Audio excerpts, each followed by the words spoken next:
I'm going to start first with you, Andrea. Tell me how the idea for this book came about.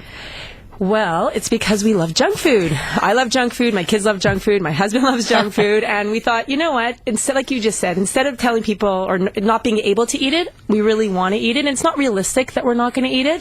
So what I wanted to do is just write something that, or tell people what I already know about choosing healthier options. Not to have it, but you can have it, but just make better choices. Okay. Now, so Lisa, describe this book. I mean, it's very small, really portable. How do you want people to use this? We want people to use it as a reference guide. You can pop it in your purse. There's a tear-out sheet listing our worst ingredients list. So if you don't have a purse with you, you can throw it in your pocket, take it with you to the grocery store, and you don't have to use it for just junk food. You can look at any package, processed food, look at the ingredients, and if you see any of the worst ingredients on there, then you put that package away and you look for something that is equivalent that doesn't have those ingredients in it. Okay. Yeah, well, so since you mentioned that, let's talk about that. So, as a general rule, no matter what the junk food, what are those ingredients that people should stay away from? High fructose corn syrup. So if in Canada, in the U.S., it's high fructose corn syrup on the label, but in Canada, it's known as glucose fructose. So that's something that's really important that we need to know and remember when we're shopping. So anything that says glucose-fructose, that means it's high fructose corn syrup. What's bad about it?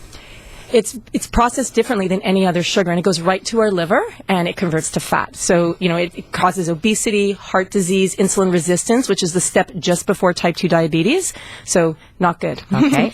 Another one is trans fats, which is never going to be listed as trans fats on a food label because everybody knows that's a bad word. So you're looking for the terms hydrogenated fats or partially hydrogenated fats. And in Canada, companies can get away with just stating hydrogenated fat. It's a little bit tricky.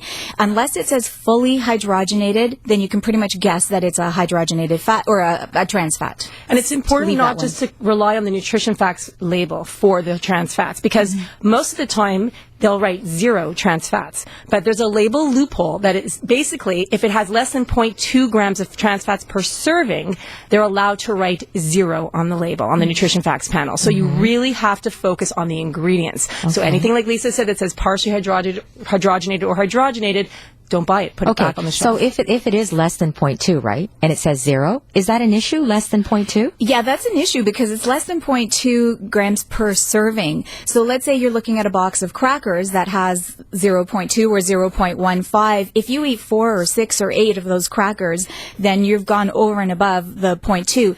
And the other thing is, too, that most of the products in the grocery store have a trace of trans fats in them. So you eat some crackers, you eat some cookies, you eat some bread that has trans fats, a piece of pie. By the end of the day, you've way exceeded that 0.2. And there are no safe limits of trans fats. We know now there is absolutely no safe limits. It causes heart disease, cancer, diabetes. So we really need to stay very far away from these types of fats. So, and like Lisa said, we generally don't stop at a serving, right? We eat a lot more than a serving, so it adds up. Okay, let's move on because we got to talk about things we can eat because I'm getting depressed just hearing. So let's move on to the next ingredient.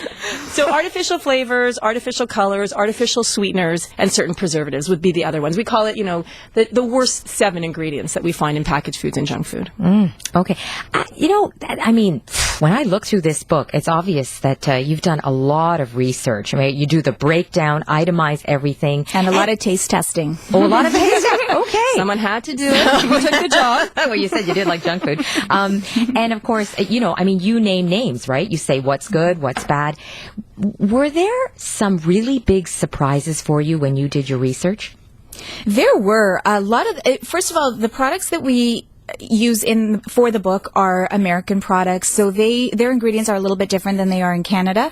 So you may not find equivalent products here, or ingredients, but a lot of the big surprises were related to children's foods for me, especially because I was pregnant when I was writing the book, and I had this in the back of my mind: what kind of junk food can I feed my child? So looking at things like in the States, animal crackers that have trans fats in them, or high fructose corn syrup, juices here that have high fructose corn syrup, that was really shocking to me. And these are products that are marketed specifically for children, and they had some of the worst ingredients that we came across. And adding to that, I mean, in Canada, companies are allowed to get away with writing just color. So when it comes to artificial colors on a label, we know now that it's linked to Lisa's point about children to hyperactivity, allergies, nasal congestion. So, a package of M&Ms in Canada will just say color. But in the U.S., they're much more stringent, and they have to write what those colors are. So what we discovered was that there are 10 different types of food coloring in one little package of M&Ms. So, I mean, that is scary. And we're ingesting, we're going to eat a whole bag of M&Ms, and our kids are going to eat it. So, we wonder, people think that it's the sugar issue that are causing, hyperactivity in our kids, but we really need to look at the artificial colors. I opened this book, and I like how the very first thing that you start with has to be one of the worst things that you can eat. Potato chips. And, again, along with your philosophy, instead of telling people just stay away, don't go there, you actually give people a choice. Right. And that's the idea behind the book. Because like Andrea said, we are realistic. People are going to eat junk food. You're going to be at a party where there are potato chips, and you're going to want to have one eventually. So when you're looking at potato chips, your best options are the ones that are not flavored. It's when you get into the seasonings that you are looking at MSG. And MSG was really the biggest culprit. Artificial flavors, including MSG in potato chips.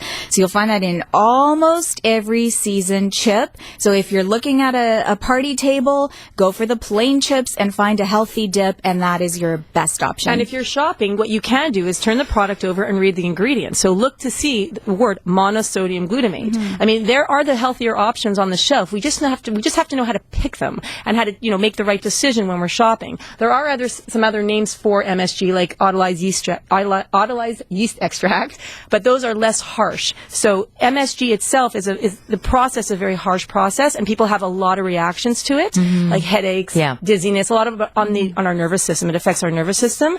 But, you can try ones that don't have the MSG in it, like autolyzed yeast extract, that they may not have an allergy to it. It's a little less harsh on our system. Yeah, I found what's interesting, too, is, you're not saying that these are healthy foods or healthy options. They're healthier, because I'm looking at one brand of potato chips that you recommend, and you say you're doing a comparison here, and you say the two brands have the same calories and fat, but the one you recommend has less sodium.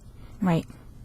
So it might even come down to that, right? You might be looking at, same calories in products or same levels of sugar, but in one area it might be reduced, like fat or sodium or sugars or whatever. And in the book, we state the nutrition facts label, and we circle the key things that people are looking for, including the sodium and the fat grams and the calories, because that is what most people are looking at. And even when you go onto websites for specific foods and you look up nutrition information, all that comes up is the nutrition facts and not the ingredients. So we're just saying it's important to look at both. Know what the sodium is, but also know what exactly you're putting into your body, because some of those ingredients can have an impact on your personality, on the way your brain functions, on your overall health, on allergic reactions, etc. We want people to start thinking of themselves as inspector label. So when they're shopping and they're in the grocery store, kind of, imagine a magnifying glass in your hand, and instead of just reading the nutrition facts panel first, read the ingredients first. Because at the end of the day, if the ingredients are bad, it doesn't really matter how much fat, calories, and sodium is in a product, because you shouldn't be eating it anyways. Okay. Yeah, and that was the exciting thing that we noticed is, like you said, Mary, that many of the healthier products had either less sodium or the same amount of sodium and the same amount of calories and fat, too. And they taste amazing. They taste the same. Okay. So there is such a thing as good ice cream. Absolutely, there is. Yeah. What does it come down to then with the good ice cream? Well, natural ingredients. If you, what is ice cream essentially, right? It's cream, it's milk, it's butter, it's sugar, and good ice cream sandwiches even. I notice. As long I as love it ice cream have sandwiches. Those 7 bad ingredients, and those ingredients are listed on page 25. So, like Lisa said, you could tear it out and have it always, have it with you at all times. As long as it doesn't have any of those ingredients, and it's cleaner. The book obviously, the products will contain sugar. So we're not here to tell you, that whether sugar is bad or sugar is good. But the point is, as long as it doesn't have those 7 nasty ingredients, then it's okay. You can indulge once in a while. Let me take the point of view of maybe your colleagues right now, and perhaps the possible criticism that, well, you're nutritionists, you shouldn't be promoting potato chips or ice cream or any of this stuff at all.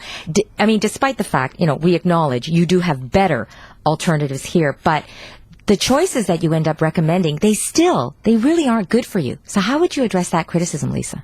Well, again, it's going back to being realistic. And, I was one of those nutritionists. I was the one who was always going to say, well, eat an apple if you have a sugar craving. Eat kale instead. Eat kale instead, exactly. Or kale chips. Kale chips are, they're are so there kale delicious. chips? Oh my Oh, I goodness. haven't tried those. Delicious. You can bake them. Yeah, They're delicious. absolutely delicious. To us, anyway.